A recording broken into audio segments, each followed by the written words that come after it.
Saudara, saya harap semua dalam keadaan baik. Walaupun mungkin ada yang merasa kurang baik, tapi saya percaya Tuhan kita adalah sumber segala sumber. Dia sumber kesembuhan, Dia sumber damai sejahtera. Dan kiranya pada pagi hari ini dengan kita mendengarkan firman Tuhan juga datang untuk menyembuhkan. Nah, saudara, kita udah memasuki bulan yang baru, dan bulan yang baru ini tentunya kita memiliki juga dikasih tema yang baru, saudara. Dan tema untuk bulan Agustus ini adalah berpikir kritis. Nah, selama bulan lalu, bulan Juli, kita udah diajar banyak untuk menjadi anak-anak Tuhan yang tangguh. Dan bulan ini saya percaya kita akan diperlengkapi, bukan hanya tangguh, tetapi juga ditunjang dengan pikiran dan akal budi yang baik. Nah, saudara, mari kita baca ayat emas kita untuk bulan ini yang ada di Amsal 12 ayat yang ke-8. Amsal 12 ayat 8 firman Tuhan berkata, setiap orang dipuji seimbang dengan akal budinya, tetapi orang yang serong hatinya akan dihina. Nah, saudara, ayat ini jelas berkata bahwa perbuatan dan tindakan seseorang mencerminkan tingkat kecerdasan dan kebijaksanaannya. Orang yang berakal budi baik akan mendapat pujian, kata firman Tuhan, karena tentunya kalau orang yang berakal budi baik, maka perbuatan dan tindakannya juga baik, dan juga perkataan, pendapat, dan opini yang disampaikan juga adalah opini yang membangun, saudara. Nah, kemudian secara kontras ayat ini membandingkan dengan satu orang yang mempunyai hatinya yang serong. Nah, orang yang serong hatinya dibilang firman Tuhan akan dihina. Jadi ini adalah suatu perbandingan yang kontras banget, satu dipuji, satu dihina, saudara. Nah, orang yang serong hatinya artinya dia hatinya itu jahat, saudara. Yang keluar dari orang seperti ini ya pasti adalah perkataannya juga perkataan yang merusak, perkataan yang merugikan, dan tentunya tindakannya juga adalah tindakan yang menghancurkan orang lain. Nah, makanya bulan ini saya percaya kita akan banyak diajar, kita akan banyak dibekali, termasuk saya, terutama tiap kali sharing firman Tuhan, sebetulnya ini lebih banyak buat saya, saudara. Jadi apa yang saya dapat, saya sharingkan ya. Nah, jadi bulan ini saya percaya kita akan banyak diajar tentang bagaimana kita punya pikiran yang kritis, akal budi yang baik, bijaksana, dan penuh dengan hikmat Tuhan, sehingga tindakan kita dan perbuatan kita dan juga perkataan kita itu sesuai dengan kehendak Tuhan. Yang pertama harus kita sadari, tentunya akal budi itu datang dari Tuhan. Semua orang punya akal budi, baik yang Kristen maupun yang non-Kristen. Tuhan berikan akal budi kepada kita semua.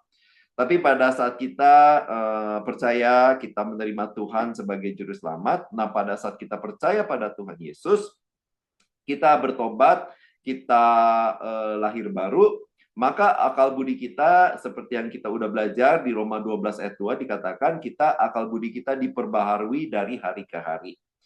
Karena mungkin kita ini ada yang grow up tumbuh dari keluarga yang non-Kristen, kemudian kita banyak menerima ajaran-ajaran yang nggak alkitabiah seperti saya lah, saudara ya. Saya ini kan juga dari keluarga papa saya Chinese, mama saya Sunda, jadi ajaran tradisional Chinese itu benar-benar kuat ada di dalam keluarga saya, seperti menyembah dewa, kemudian ya kalau ada yang meninggal ya kan upacaranya sambil bakar-bakar rumah ya kan, rumah-rumah kertas. Saya ingat banget, saudara, waktu oma saya meninggal, mereka bikin kayak rumah-rumahan dari kertas kemudian dibakar. Kemudian saya tanya kenapa, oh nanti itu jadi rumahnya di sana gitu kan. Nah, tapi setelah kita kenal Tuhan, kita tahu bahwa ajaran-ajaran seperti itu nggak benar, bahwa sebetulnya Tuhan yang menyediakan kita rumah di surga. Amin. Nah, jadi dalam hal seperti ini, puji Tuhan, kita semua dipilih Tuhan, sehingga akal budi kita, pikiran kita, intelektual kita, pengetahuan, pengertian, dan hikmat terus diperbaharui, dibimbing oleh kuasa Roh Kudus yang datang dari Tuhan.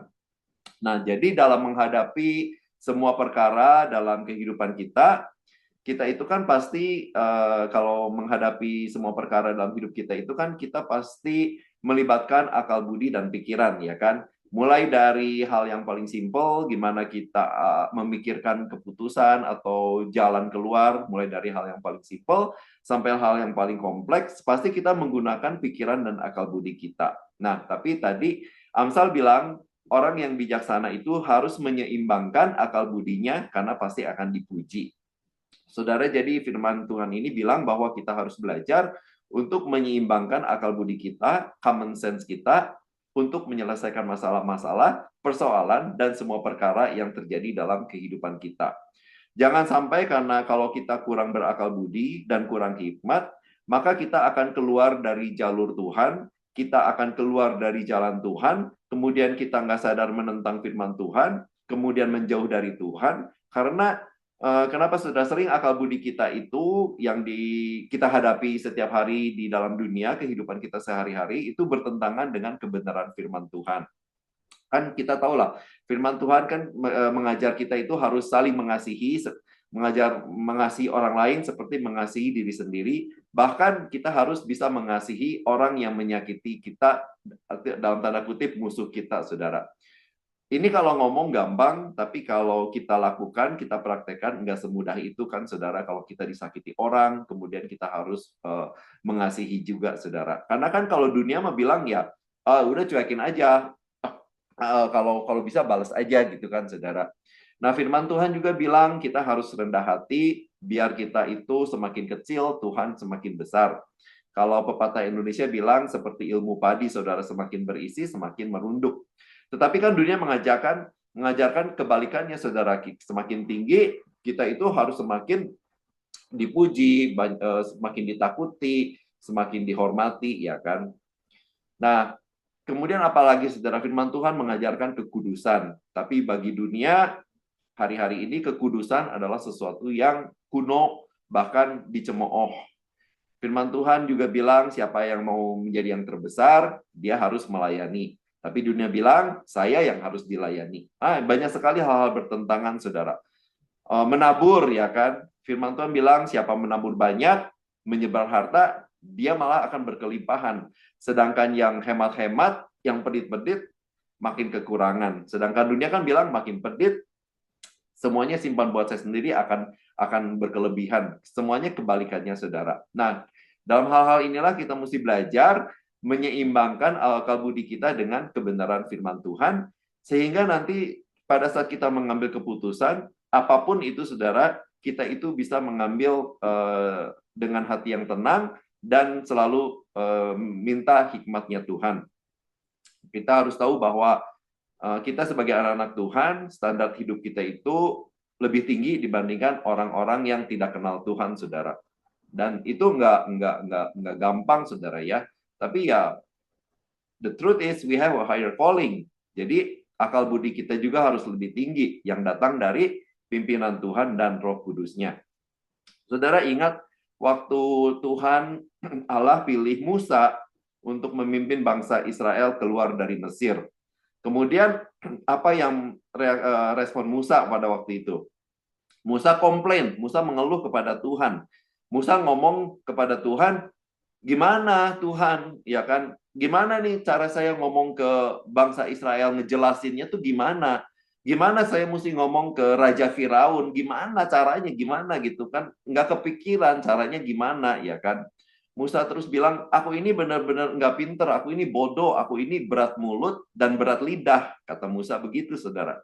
Tapi kemudian Tuhan bilang, siapa yang membuat lidah manusia?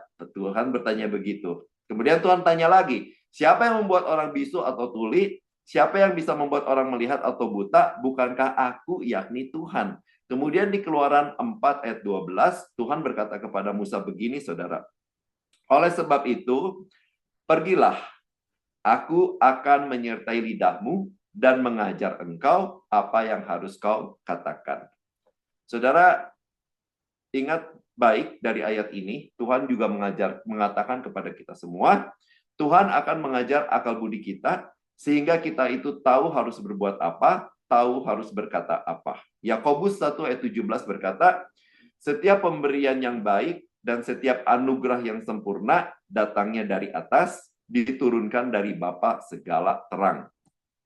Firman Tuhan berkata, saudara, Semua pemberian yang baik datang dari atas, termasuk ya akal budi kita, saudara. Kenapa saudara pemberian yang baik? Karena Allah Bapa, Tuhan Yesus Kristus kita itu adalah Tuhan yang sangat baik. Dia adalah Tuhan sumber segala hikmat, Tuhan Bapa segala terang yang menciptakan semuanya, langit dan bumi. Jadi saudara, Tuhan bilang, Tuhan datang supaya kita punya hidup yang berkelimpahan, ya kan? Tentunya kelimpahan di sini adalah kelimpahan sejati yang dari Tuhan, bukan cuma soal materi. Tapi untuk punya hidup yang berkelimpahan itu, saudara, untuk kita bisa menikmati janji Tuhan itu, kita perlu kerjasama dengan Tuhan, dan kita perlu mengalami terus-menerus pembaharuan akal budi kita yang datang dari Tuhan itu. Kita perlu hikmat Tuhan, bagaimana kita bisa mengelola hidup itu supaya berkelimpahan. Orang pintar banyak banget, saudara. Tetapi hikmat dan pintar itu adalah dua hal yang berbeda. Nah, hikmat itu apa, saudara? Banyak sekali kalau kita Google, banyak sekali keluar definisinya. Tetapi yang saya mau sharingkan pada pagi hari ini simpel aja. Hikmat itu adalah kemampuan menerapkan pengetahuan dan menggunakannya dengan pertimbangan dan penilaian. Jadi hikmat itu adalah kemampuan untuk menerapkan sesuatu yang udah kita tahu, saudara. Jadi bukan cuma teori, tapi tahu juga prakteknya. Tapi bukan cuma itu, saudara. Kita mempraktekannya menggunakan pertimbangan dan penilaian. Jadi bukan tahu kemudian asal praktek, tapi menerapkannya dengan melakukan penimbangan dan penilaian. Jadi kita tahu aja, saudara, kapan kita harus menerapkannya, dengan siapa kita melakukannya, cara apa yang kita pilih, kalimat apa yang kita ucapkan. Nah, itu dibilang kita jadi orang yang berakal budi dan berhikmat. Tahu teorinya, kemudian kita tahu menerapkan, tahu prakteknya pada saat yang tepat, di tempat yang tepat, dan dengan orang yang tepat. Nah, hikmat, saudara, kita tahu banget hikmat itu, kalau kita baca di ayat yang terkenal di Amsal 9 ayat 10 dikatakan, permulaan hikmat adalah takut akan Tuhan dan mengenal yang Maha Kudus adalah pengertian. Takut akan Tuhan di dalam bahasa ini, di dalam bahasa Perjanjian Lama, itu artinya itu takut akan Tuhan itu mengenal Tuhan, hormat akan Tuhan, mengasihi Tuhan, dan mau turut jalan-jalannya Tuhan. Jadi bukan takut karena Tuhan itu galak atau Tuhan itu menyeramkan. Enggak, saudara. Tetapi karena justru Tuhan itu baik, kita mau mengenal Tuhan, mau menghormati Tuhan, mengasihi Tuhan, dan mau turut jalan-jalannya. Nah, kemudian Mazmur 19 ayat 7 berkata, Taurat Tuhan itu sempurna, menyegarkan jiwa, peraturan Tuhan itu teguh, memberikan hikmat kepada orang yang tak berpengalaman. Ini luar biasa banget, saudara, karena kita sering bilang, kita nggak punya pengalaman, kita nggak tahu apa-apa. Makanya saya bilang tadi orang pintar beda dengan orang hikmat, karena orang yang kenal Tuhan, yang takut akan Tuhan, yang mengasihi Tuhan dan mau turut jalan-jalannya, walaupun tidak berpengalaman, Tuhan bisa kasih kita hikmat, saudara. Jadi akal budi, hikmat itu selalu berkaitan dengan firman dan iman. Untuk punya akal budi, nggak ada cara lain, saudara. Untuk punya hikmat, nggak ada cara lain, saudara. Kita harus dengar-dengaran dengan Tuhan. Kita harus menghormati Tuhan, mengasihi Tuhan, ikut jalan-jalannya Tuhan. Kenapa, saudara? Karena firman Tuhan itu punya kuasa yang bisa mengubahkan kita itu dari dalam keluar. Kalau kata-kata dari seorang motivator atau dari YouTuber, ya, sehebat apapun, kalau bukan firman, itu hanya menyentuh bagian luar saja, saudara. Kita mungkin diberi semangat, tapi hanya pada saat itu aja, saudara. Setelah itu, tidak terjadi apa-apa. Tetapi firman Tuhan bekerja pelan, tapi pasti mengubahkan kita dari dalam keluar. Nah, kemudian mungkin ada yang pikir, ya, ujung-ujungnya baca firman lagi khotbahnya. Ya, emang begitu, saudara, ya kan?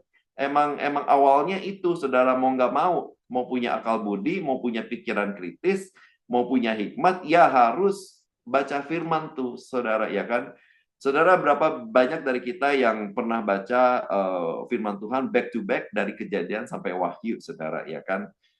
Mungkin nggak semua juga, tapi nggak apa-apa, saudara, diingetin lagi. Walaupun kita baca firman juga masih bolong-bolong, tapi ayo kita tingkatin lagi, saudara.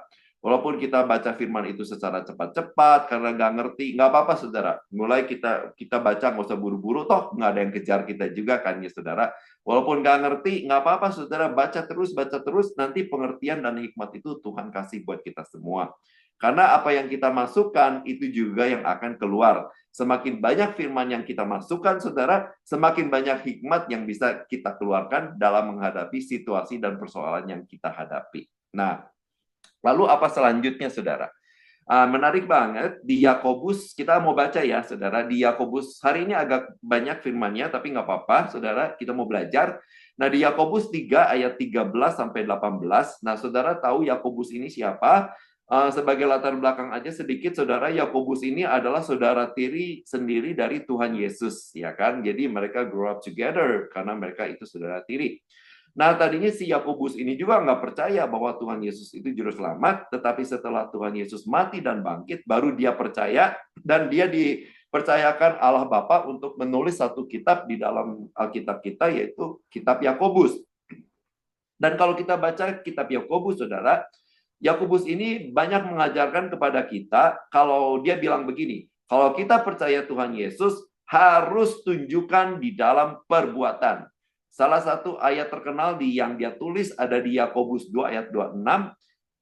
Ayat ini berkata, iman tanpa perbuatan adalah mati. Jadi dia itu encourage saya dan saudara, encourage semua orang yang percaya Tuhan Yesus, kalau emang percaya Tuhan Yesus sebagai juru selamat, tunjukkan di dalam perbuatan. Tunjukkan kepercayaan kita di dalam iman, di dalam perbuatan. Jadi Yakobus ini adalah seorang yang keras dan tegas. Tadinya nggak percaya, tetapi jadi percaya dan jadi orang yang benar-benar saudara tegas dan keras ya. Nah, kita baca dulu yuk Yakobus 3 ayat 13 sampai 18. Yakobus 3 ayat 13. Dimulai dengan pertanyaan. Siapakah di antara kamu yang bijak dan berbudi? Baiklah ia dengan cara hidup yang baik menyatakan perbuatannya oleh hikmat yang lahir dari kelemah lembutan. Nah, di sini dia menantang saudara. Dia bertanya, kamu bijak, kamu berbudi, kamu itu mengaku pintar, kamu itu mengaku kamu itu berhikmat, kamu itu mengaku punya pengalaman, kamu itu mengaku segala juga bisa. Yakobus bilang, ayo tunjukkan dengan cara hidup yang baik, yang lahir dari kelemah lembutan. Nah, jadi Yakobus bilang cara hidup yang baik, ya, bijak, berbudi itu harus lahir dari kelemah lembutan. Nah, lemah lembut di sini bukan berarti slow atau ditekan orang, enggak, saudara. Tetapi lemah lembut di sini adalah pertama kita itu walaupun kita punya kekuatan, walaupun kita punya kepintaran, kita punya knowledge, saudara, tapi kita bisa kontrol semua itu, saudara. Jadi, orang yang bijak lahir dari kelemah lembutan, itu dia nggak umbar-umbar, dia itu hebat. Dia nggak paksain maunya dia kepada orang-orang lain. Dia juga nggak jadi sok tahu, walaupun emang dia banyak tahu, saudara. Dia juga nggak mau jadi kayak mau ngatur semuanya menurut apa yang dia pikir baik, saudara. Walaupun mungkin maksud dia baik, walaupun maksud dia mau menolong, walaupun maksud orang ini mau membantu, tetapi kalau caranya salah, saudara, nggak dari kelemah lembutan, caranya hajar aja bleh gitu kan, semua gue yang paling pintar, gue yang paling tahu, gue yang paling bisa. Akhirnya banyak orang juga nggak suka sama orang seperti ini, saudara. Karena sikapnya ini yang langsung ambil alih situasi, atau menjadikan dirinya seorang pemimpin, jadi leader, walaupun nggak ada yang vote dia untuk memilih dia jadi seorang pemimpin, tapi dia kayak, wah paling hebat nih, aku paling hebat, aku paling tahu, aku paling berhikmat. Nah, itu nggak bijaksana dan dikatakan nggak lahir dari kelemah lembutan. Jadi saudara, walaupun kita emang tahu banyak, kalau kita itu emang punya knowledge, kita itu mungkin pintar, tahu melakukan dan menyelesaikannya, tetapi lakukan dengan kelemah lembutan, under control, di bawah penguasaan diri. Ya kan, saudara? Jadi, kalau kita tahu, kita bisa atur, kita nggak usah pamer, nggak usah maksa kehendak kita harus kuasai diri. Inilah orang yang disebut orang akal budi, yang punya hikmat yang lahir dari kelemah lembutan. Nah, yang lebih parah adalah kalau orang yang nggak tahu tapi sok tahu. Nah, itu lebih parah lagi, saudara ya. Nah, kemudian kita lanjutin, itu kan ayat 13. Ayat 14 dilanjutkan. Ini ayat 14 ini adalah hal yang bertentangan dengan ayat yang 13 baru kita tadi baca. Ayat 14 bilang begini, saudara. Jika kamu menaruh perasaan iri hati dan kamu mementingkan diri sendiri, janganlah kamu memegahkan diri dan janganlah berdusta melawan kebenaran. Nah, saudara. Jadi kalau Yakobus mau bilang gini nih, saudara. Jika kita ini hidup didorong oleh iri hati, jika kita ini apa-apa keputusan kita itu didasarkan karena mementingkan diri sendiri, karena egois, ya kan? Ya tolong ya, jangan sombong, kata Yakobus. Jangan merasa dirimu yang paling hebat, juga jangan coba-coba lawan kebenaran. Artinya, kamu tahu itu kamu sedang melakukan hal yang salah, tapi kamu lakukan juga, kamu langgar juga, kamu tabrak juga. Artinya kita sedang berdusta melawan kebenaran. Udah tahu salah, tapi dilakukan. Namanya bukan orang yang bijak dan berakal budi, saudara. Kemudian dikatakan iri hati juga, saudara. Dan mementingkan diri sendiri. Nah, ini kan sering masuk begitu aja ya, saudara ya, ke dalam kehidupan kita. Nah, ini makanya Tuhan bilang kita itu harus selalu jaga hati kita. Karena yang namanya iri hati, mementingkan diri sendiri itu bisa masuk begitu aja tanpa diundang, saudara. Ya kan? Saya lah misalnya, saudara. Nah, suatu hari saya lagi liburan, saudara. Oh, enak banget lagi liburan di New York, lagi musim dingin. Saya ke daerah yang hangat, yang panas di pantai. Enak banget, saudara ya. Oh, happy banget, saudara, sama teman-teman. Nah, tiba-tiba saya cek Instagram, kemudian saya lihat teman saya yang lain yang tinggal di Los Angeles juga lagi liburan, dan liburannya sama, saudara, di daerah yang saya pergi itu juga. Tapi saya lihat, loh kok tempat pantainya dia itu lebih bagus ya. Saya lihat dia ada kayak hammock, kayak ayunan, tapi di tengah-tengah pantai gitu, di air gitu, saudara, dibangun hammock-hammocknya itu di air. Jadi saya bilang, wah, pantai yang kita pergi nggak ada nih. Wah, masuk nih iri hati, saudara. Kemudian saya bilang ke teman saya Google kan, kemudian saya coba cari tahu, ternyata pantainya itu kurang lebih 5-6 jam. Kemudian saya bilang, nih, kita ada waktu nih, kita pergi ke sana ya. Untung temenin saya ini tuh, lu mah iri-iri aja lah, katanya. Udahlah, ngapain ngabisin waktu 6 jam, ya kan. Nah, saudara, jadi hal seperti ini, saudara, baru saya, oh iya ya, ngapain juga, gitu, saudara. Ya, namanya iri hati itu, saudara, bisa-bisa tiba masuk, saudara, ya kan. Kemudian mungkin kalau orang yang mementingkan diri sendiri, kemudian mungkin kita misalnya punya teman lah yang, maunya kemauan dia yang diturutin terus, makan apa mesti ikutin dia, apa-apa mesti dia, apa-apa mesti dia, gitu kan. Nah, itulah, saudara, iri hati, mementingkan diri sendiri, itu mesti kita jaga, saudara, kalau kita mau punya pikiran yang kristis. Karena kenapa, saudara? Di ayat berikutnya, Yakobus menjelaskan secara jelas. Ayat 15. Kalau kita itu mengambil keputusan cuma didasarkan iri hati dan mementingkan diri sendiri, kemudian Yakobus bilang gini, saudara, itu bukanlah hikmat yang dari atas, tetapi dari dunia. Pertama dari dunia. Kemudian dikatakan dari nafsu manusia, bahkan lebih kasar lagi, Yakobus bilang dari setan-setan, saudara. Nah, kayaknya kalau saya baca firman ini ya, waktu saya persiapkan, kayaknya Yakobus ini tuh kayak lagi pengalaman pribadi gitu ya, kayak lagi marah banget sama satu orang mungkin, saudara, sampai dia menuliskan ini, saudara. Dia seperti menulis diari, seperti menulis apa yang dialami. Mungkin dia punya teman yang sifatnya seperti ini, saudara, yang selalu iri hati, mementingkan diri sendiri, ya kan, tabrak sini, tabrak sana, yang penting dirinya senang, nggak peduli sama perasaan orang lain, ya kan. Jadi akhirnya apa, saudara, bilang, Yakobus bilang, kalau yang kayak begini tuh bukan datang dari atas, tetapi dari dunia, dari nafsu manusia, dan dari setan-setan, saudara. Kalau nafsu dunia kita tahu lah, semua pengen, kalau nggak kekontrol, nggak ada batasnya, saudara, ya kan, keinginan diri sendiri juga, saudara. Kemudian dibilang bahkan mungkin setan-setan yang mengganggu, yang selalu menggoda, ya kan, saudara. Nah, kita tahu setan itu selalu menggoda kehidupan kita, sama seperti setan itu selalu menggoda waktu setan itu mencobai Tuhan Yesus di padang gurun. Ya, kita tahu ada 3 selalu, kita itu selalu dicobai, saudara, ya kan. Yang pertama adalah keinginan daging atau fisik kita, sama seperti Tuhan Yesus dicobai, disuruh batu jadi roti. Kemudian yang kedua adalah keangkuhan hidup, saudara, ya kan, di mana iblis juga mencobai Tuhan Yesus, suruh loncat dari bait Allah. Dan yang ketiga, selalu goda keinginan mata kita dan keinginan duniawi, yaitu juga Yesus disuruh menyembah setan, ya kan, waktu itu, saudara. Nah, ini, saudara, kita mesti jaga baik-baik, saudara. Dan apa akibatnya, saudara, bila kita lakukan tanpa memikirkan dengan baik, tanpa memikirkan dengan kritis. Kalau semuanya didorong oleh hal-hal seperti itu, maka Yakobus menjelaskan lebih jauh di ayat yang ke-16. Dikatakan sebab di mana ada iri hati dan mementingkan diri sendiri, di situ ada kekacauan dan segala macam perbuatan jahat. Nah, saudara, ini sumbernya, saudara.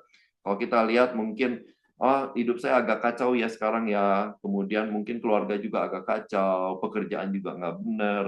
Nah, coba kita cek dan recheck, saudara, apakah setiap keputusan yang kita ambil di masa yang lalu itu ada yang berdasarkan di atas iri hati dan mementingkan diri sendiri, ya kan? Banyak contohnya percecokan di antara sahabat, keluarga, bahkan kita tahu perang-perang yang terjadi di dunia aja itu terjadi karena ya ini, saudara, pasti ada hal-hal yang mementingkan diri sendiri, saudara. Karena apa? Iri gitu kan. Jadi kita, oh, saya juga mesti pengen yang punya orang lain punya, saya mesti punya. Nah, ini dikatakan bukan pikiran yang dari atas, saudara, tetapi dari si jahat. Jadi next time kita mau mempertimbangkan sesuatu, mau ambil keputusan, mau memilih sesuatu, pikir secara kritis dulu, pikir secara bijaksana dulu, lihat ke dalam kedalaman hati kita. Apakah keputusan yang saya akan ambil itu dipengaruhi oleh iri hati atau semata kepentingan diri sendiri? Dan kalau itu ada, biarlah firman Tuhan jadi alarm buat kita semua. Dan kalau memang itu ada, tahan dulu, saudara, kaji ulang lagi, bahkan kalau perlu mundur dan tidak perlu dilakukan, ya kan? Nah, kemudian ayat berikutnya di ayat 17. Nah, sekarang Yakobus menjelaskan, nah sekarang apa tuh hikmat yang dari Tuhan, ya kan? Nah, hikmat yang dari atas adalah pertama-pertama mesti murni. Satu, murni. Selanjutnya, dua, pendamai. Tiga, peramah. Empat, penurut. Lima, penuh belas kasihan. Enam, buah-buah yang baik. Tujuh, tidak memihak. Delapan, tidak munafik. Nah, saudara, kalau kita mau belajar semua ini, saudara, secara cepat, sedikit demi sedikit, supaya kita tahu, saudara, apa itu, supaya kita punya berpikiran kritis, punya hikmat, itu pertama-pertama dikatakan mesti murni, ya kan?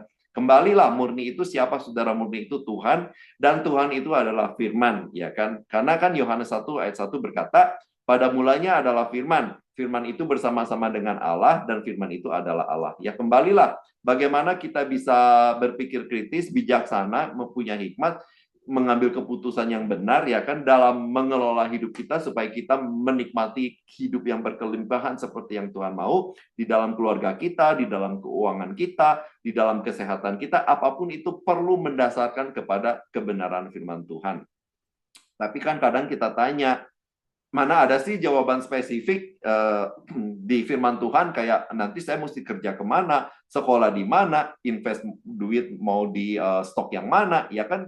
Firman Tuhan kan nggak spesifik. Iya, benar, firman Tuhan nggak spesifik seperti itu, tapi firman Tuhan itu mengajarkan kepada kita prinsip-prinsipnya, saudara, ya kan? Nah, firman itu kan banyak sekali prinsip-prinsipnya, saudara. Seperti misalnya, ya pasti kayak misalnya kalau nafsu makan terlalu besar, misalnya, saudara, ya kan?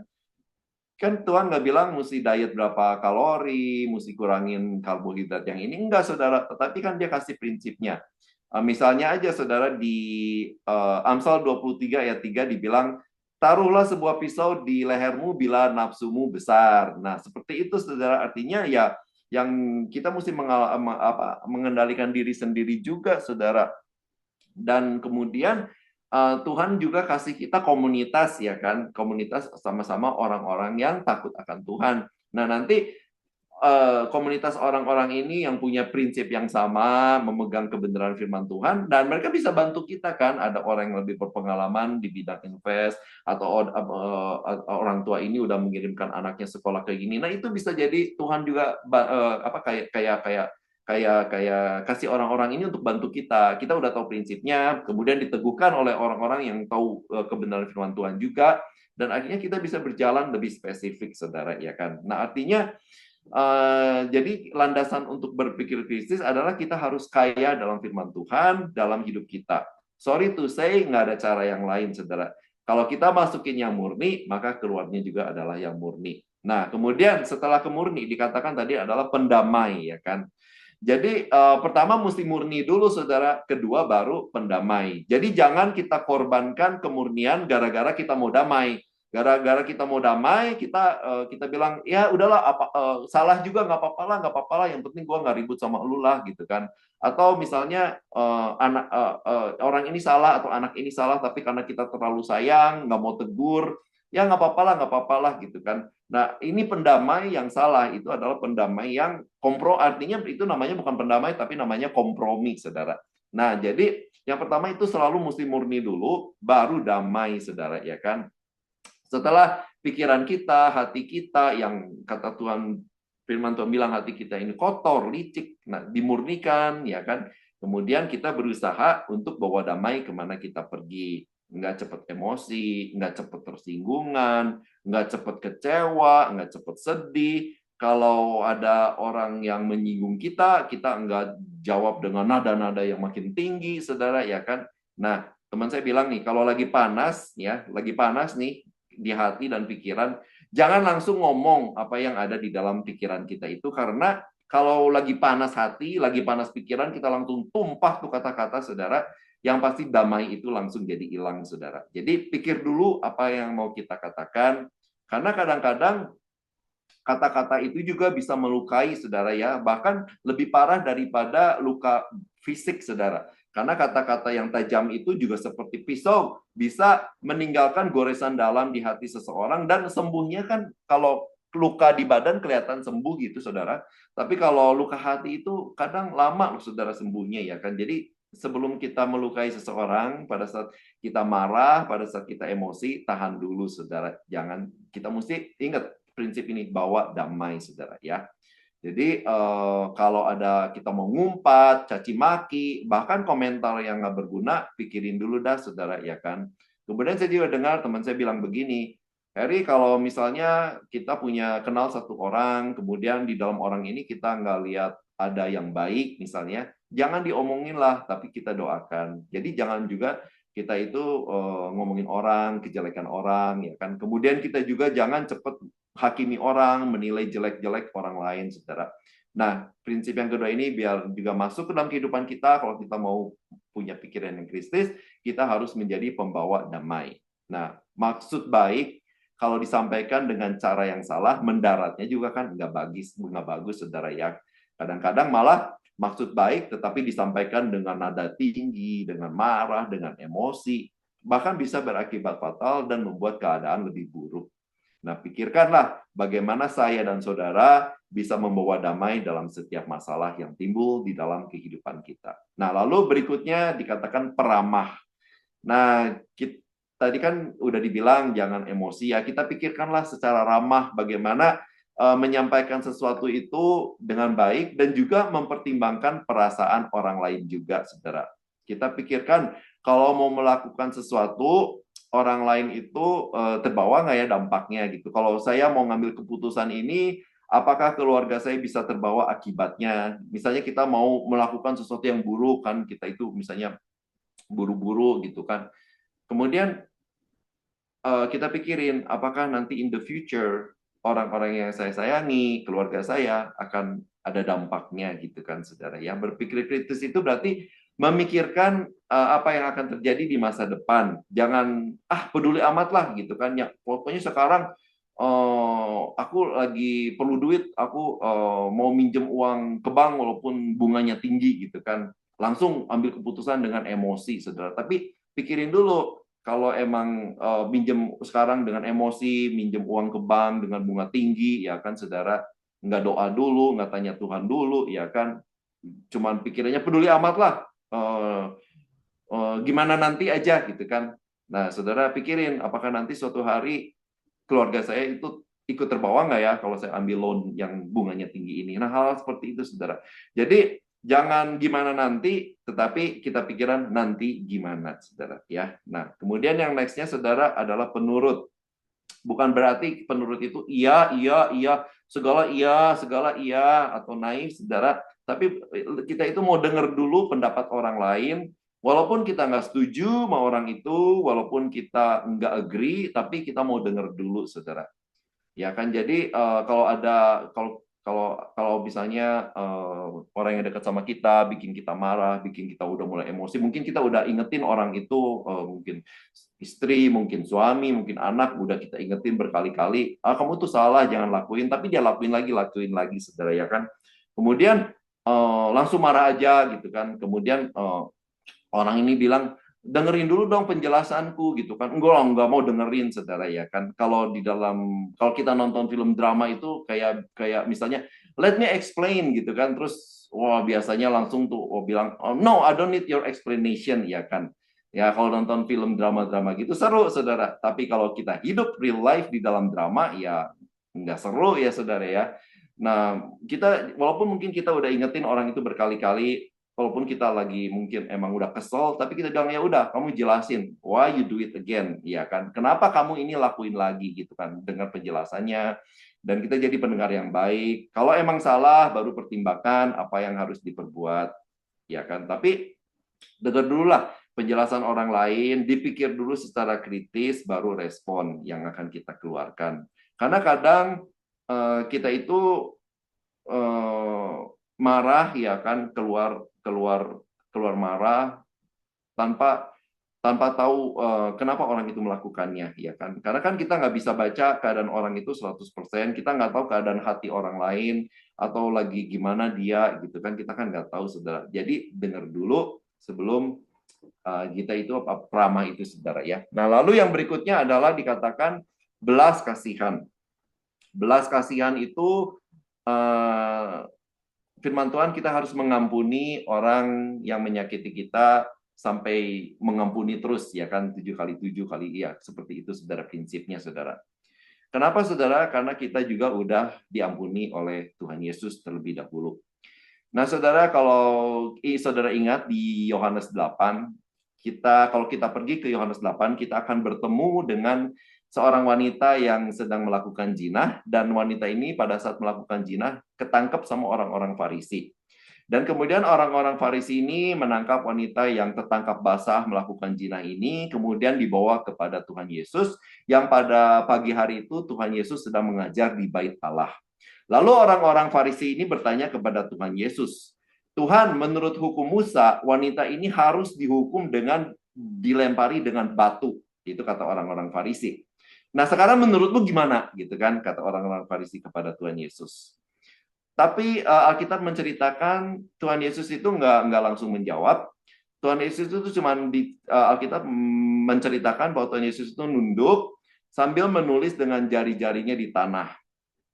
Nah, waktu Tuhan Yesus nunduk menulis dengan jari-jari di tanah, orang-orang Farisi ini terus-terus mendesak, gimana nih, apakah mesti dilempar batu sekarang juga atau gimana gitu kan.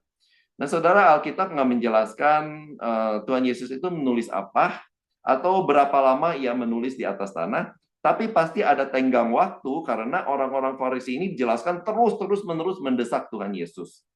Nah, saudara, waktu saya renungkan firman ini, saya percaya Tuhan Yesus itu sedang mengolah pikirannya, sedang mau menjawab dengan kritis, dengan bijaksana, dan dia sedang, walaupun waktu itu dia emang adalah Tuhan, tapi dia 100% juga manusia. Dan kita tahu bahwa di dalam Yohanes, dia juga berkata bahwa semua yang dia katakan diajar oleh Allah Bapa.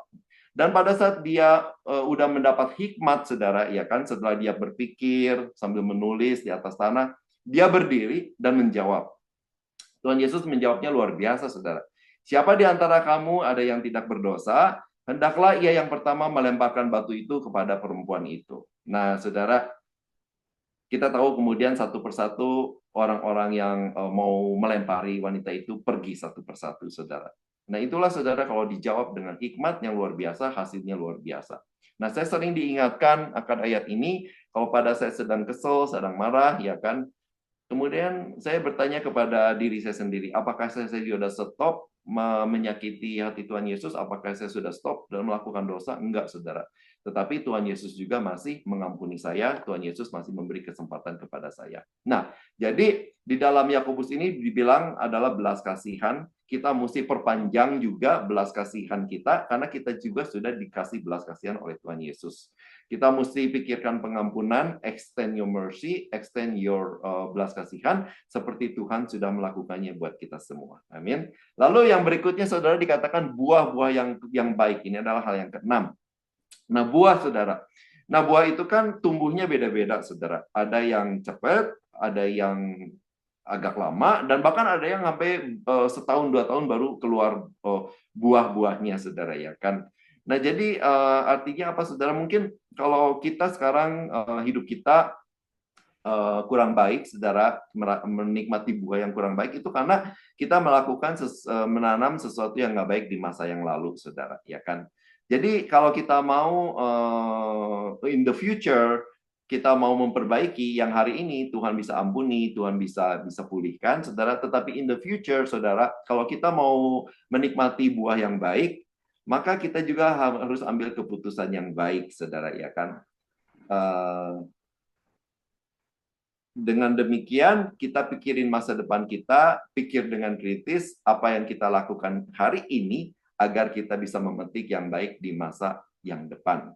Saudara, demikian juga apa yang kita nikmati hari ini yang baik, itu juga mungkin karena ada yang ditanam di masa yang lalu. Seperti misalnya orang tua kita, ya kan, dulu misalnya sekolah males, dipaksa sekolah, les ini males, belajar alat musik males, belajar bahasa Inggris males, tapi orang tua paksa, dan akhirnya kita hari ini, oh terima kasih ya, dulu punya papa mama yang maksa, sekarang aku merasakan buahnya. Nah, demikian ini soal buah, saudara, ya. Kemudian yang ketujuh, tidak memihak atau fair. Nah, tidak memihak itu karena kadang manusia itu kan lihat tampang atau penampakan luar, ya kan, untuk memihak. Atau kita memihak kepada teman baik kita, walaupun salah, kita pihak aja dia. Karena teman baik, walaupun kita tahu bahwa dia yang berbuat salah. Tapi Tuhan bilang, kita mesti dalam mengambil pikiran yang kritis, bijaksana, kita juga mesti belajar hal ini, saudara. Kita mesti belajar fair, kita belajar tidak memihak, kita harus tegas, kita harus pikir siapa yang salah, siapa yang benar, saudara. Ya kan? Akibatnya ya, intinya ya kalau salah ya salah, kalau benar ya benar. Adil juga adalah sifat Tuhan, jadi kita juga harus banyak belajar dari Tuhan soal keadilan ini, saudara. Nah, kemudian yang terakhir, munafik, saudara. Aduh, soal munafik ini mengerikan. Kalau kita bilang Tuhan Yesus itu sabar, betul. Tapi kalau kita baca firman Tuhan, kalau soal munafik, Tuhan Yesus itu marahnya marah banget, saudara. Tuhan Yesus bilang orang munafik itu seperti kuburan yang dicat putih, tapi dalamnya tulang belulang, di luar kelihatannya bagus, di dalamnya rusak, ya kan? Jadi orang munafik ini hidupnya pura-pura, di gereja pakai topeng, di depan orang lain pakai topeng, tapi banyak yang disembunyikan di dalam. Dan Tuhan Yesus bilang seperti ular beludak, wah marah banget, dan ganjarannya adalah neraka, itu kata firman Tuhan. Nanti saudara bisa baca sendiri, ada di Matius, saya lupa ayatnya. Tetapi saudara, ya inilah saudara, munafik, kita harus hidup apa adanya, karena Tuhan benci pura-pura, Tuhan benci kalau kita menyembunyikan terus dosa-dosa kita, ya kan. Kita mesti beresin semua, dan hidup apa adanya, saudara. Hidup harus tulus. Nah, ya kan. Soal munafik ini saya percaya kita mesti belajar banyak juga, dan itu adalah satu topik yang panjang. Tetapi ini yang firman pada pagi hari ini, Yakobus bilang jangan munafik, ya kan. Nah, kemudian saudara, saya lanjutin ya. Lalu gimana kalau kita bilang, waduh, gimana nih? Saya kok nggak bisa seperti itu? Kok berat banget, ya kan? Banyak banget nih hikmat. Mesti sampai tadi ada 7 poin, saudara. Jangan khawatir, saudara. Yakobus juga mengajarkannya kita di Yakobus 1 ayat 5 sampai 8. Nah, ini saudara, yuk kita baca ya. Yakobus 1 ayat 5. Tetapi di antara kamu ada yang kekurangan hikmat, hendaklah ia memintakannya kepada Allah yang memberikan kepada semua orang dengan murah hati dan dengan tidak membangkit-bangkit, maka hal itu akan diberikan kepadanya. Saudara, jadi kita bilang, aduh, gimana? Nah, ya bilang aja, Tuhan kok saya nggak punya. Tuhan bilang, minta. Minta, saudara, ya kan? Freely given, dikasih dengan, dan Tuhan bilang bukan free lagi. Tuhan bilang dikasihnya dengan murah hati. Tuhan yang udah sifatnya murah hati ini bilang lagi, aku akan memberikan dengan murah hati. Berarti ya pasti diberikan, saudara. Tuhan nggak akan bilang kepada kita, waktu udah susah, waktu udah punya hutang, waktu udah terjebak masalah, baru kamu minta hikmat. Enggak akan dikasih gitu kan. Tanggung sendiri. Enggak, saudara. Tuhan bilang, ayo datang. Kalau kita kurang, datang lagi, datang lagi, datang lagi, dan Tuhan akan memberikannya terus-menerus dengan murah hati, saudara. Ya, jadi kalau kita minta sungguh, Tuhan pasti kasih hikmatnya itu, saudara. Nah, ayat yang terakhir, saudara, 1 Korintus 1 ayat 30 sampai 31. Tetapi oleh Dia kamu berada dalam Kristus Yesus yang oleh Allah telah menjadi hikmat bagi kita. Ia membenarkan dan menguduskan dan menebus kita. Karena itu seperti ada tertulis, barang siapa bermegah, hendaklah ia bermegah di dalam Tuhan. Nah, saudara, kita harus akui, tanpa Tuhan kita ini nggak punya apa-apa. Kalau bukan Tuhan, kita ini hari ini kita nggak tahu ada di mana. Kalau nggak ada Tuhan, kita ini hidup kita ini nggak tahu kacau seperti apa, saudara. Tapi semua ada karena kebaikan Tuhan. Nah, untuk masa depan kita nggak tahu apa yang terjadi. Tapi datang sama Tuhan, minta hikmat, berpikir kritis, dan percaya kepada Tuhan. Dia akan memberikan dan menuntun kita. Karena tadi seperti yang ayat yang sudah kita baca, Tuhan yang udah menyelamatkan kita, Dia juga akan memberikan hikmat ilahi buat kita semua, saudara. Agar apa, saudara? Tujuannya agar perbuatan kita yang baik dapat dilihat orang, dan orang lain bisa percaya Tuhan, memuliakan Tuhan melalui kehidupan kita. Jadi kita itu berpikir kritis sebelum bertindak, sebelum berkata, berpikir kritis, tunjukkan pada orang lain, tunjukkan pada dunia bahwa kita punya Tuhan yang hebat. Nah, biar cara hidup kita pada akhirnya senantiasa juga dituntun oleh hikmat Tuhan yang bermula dari iman, bersumber pada firman, dan bertumbuh semakin serupa dengan Tuhan di dalam tindakan kita. Amin, saudara. Doa saya, biar Tuhan bimbing kita terus. Kalau ada hari ini yang kurang baik, minta ampun, Tuhan pasti pulihkan, saudara.